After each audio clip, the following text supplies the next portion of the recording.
Oh, you must be an expert. You wrote a book. Oh, you must be an expert. You have a soundtrack on Spotify.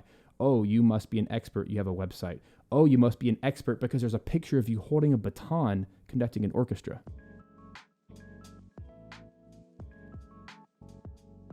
There are certain things in our society that automatically give you authority, whether it's actually deserved or not. Things like this is why I wrote a book.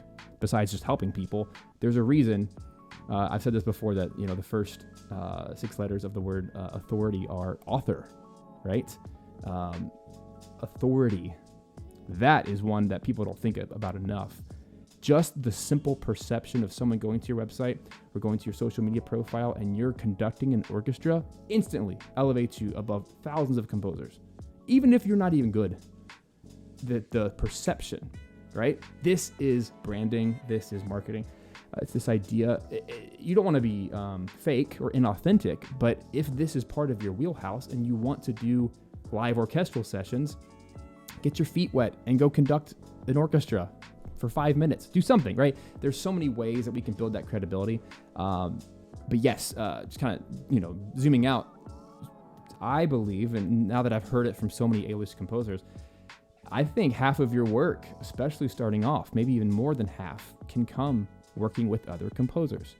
Because A-list composers in particular are the busiest people on the planet in the music space. They have so much work they can't keep up. They have so many requests that if you can become an assistant or an orchestrator or a copyist or a musician that records on their scores, you become friendly, not to get something from them, but if this can naturally, genuinely happen, then over time, projects come your way in different capacities. And that whole networking thing that we don't love to talk about, it does naturally happen.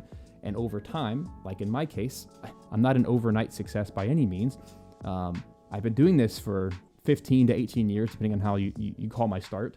So it makes sense that over time, if you've developed relationships that have started, in the case of the guy I just worked with last week, that was an 8 years in the making, maybe even 10 years in the making relationship. It's not like projects happened overnight. You have relationships, and then you have these little connection points where you see them at a conference, and then you help them out with this little tiny gig. And then I think of this person when a gig comes my way that's a better fit for them, and then I give them a gig, right? These are the types of things that naturally over time build nice relationships.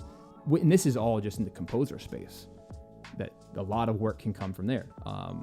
Andrew, I think you were talking about it earlier, but this whole idea of, producing music for other composers, or even John Henry, you're talking about, you've been connecting a lot with younger composers who are beginning composers.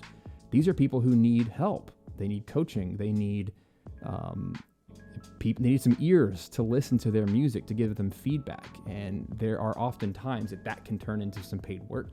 It doesn't all have to be writing for game developers, although obviously that's a goal. But you kind of see the point, right? There's lots of benefits to this, right? Having a community of game composers. Hey, I hope you enjoyed that video.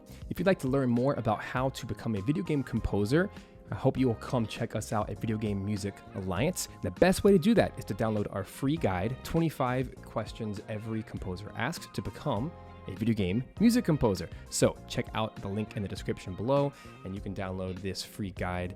It's a $17 value for free. You can download that immediately, and then you'll also receive some notifications about what's coming up next in Video Game Music Alliance and how you can join us.